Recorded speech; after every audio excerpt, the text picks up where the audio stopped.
You see a kid moving at 100, talking non-stop. You stare.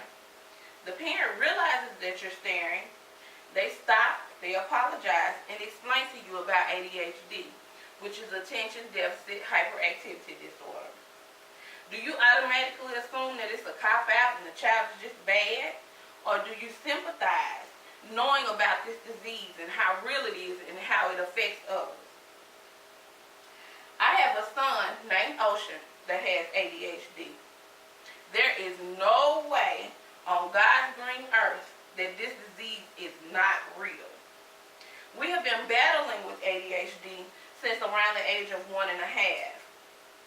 Most people thought that I just let him get away with everything. He was just a bad child, a spoiled brat. None of those things could be farther from the truth.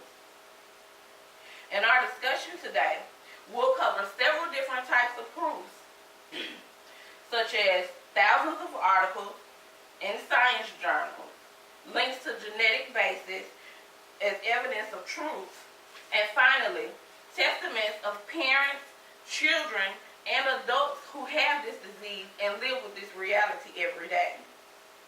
Going forward, we will examine how several science articles show the validity of ADHD. According to an article by Tracy Harrington McCoy in Newsweek, ADHD has over 10,000 articles in science journals pointing to its validity and how real it is. No responsible authority will say that this disease does not exist, as said by New York Times bestseller Ed Hollowell in that article in Newsweek by Tracy Harrington McCoy.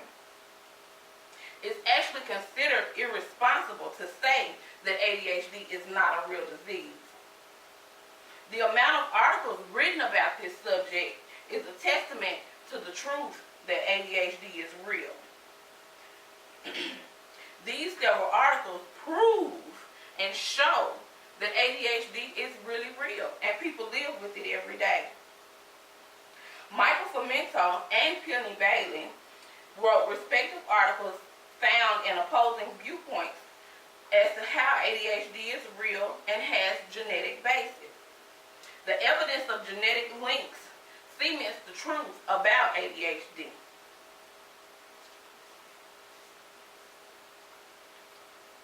And in these links, it finds that ADHD is usually found not just in one place on our family tree, but usually several different places on our family tree. Meaning that more than just that one person has it, you have a lot of people that are not diagnosed, but several people in the family more than likely have it. In Fomento's article, the American Psychiatric Association, the American Medical Association, the American Academy of Pediatrics, the Surgeon General, and several other medical bodies acknowledge ADHD as real and treatable. These different medical bodies acknowledge ADHD as a real disease because of the epidemiological evidence equaling powerful genetic components. The best evidence of validity is from parents or adults who have this disease or parents who deal with the disease in children. Writer and video blogger Zennia Jones has a child who has ADHD, so she knows firsthand that this disease is real. Like my son, her son is 9 years old with the disease. Findings in Mental Health Weekly Digest studies the effects of ADHD on adults. True existence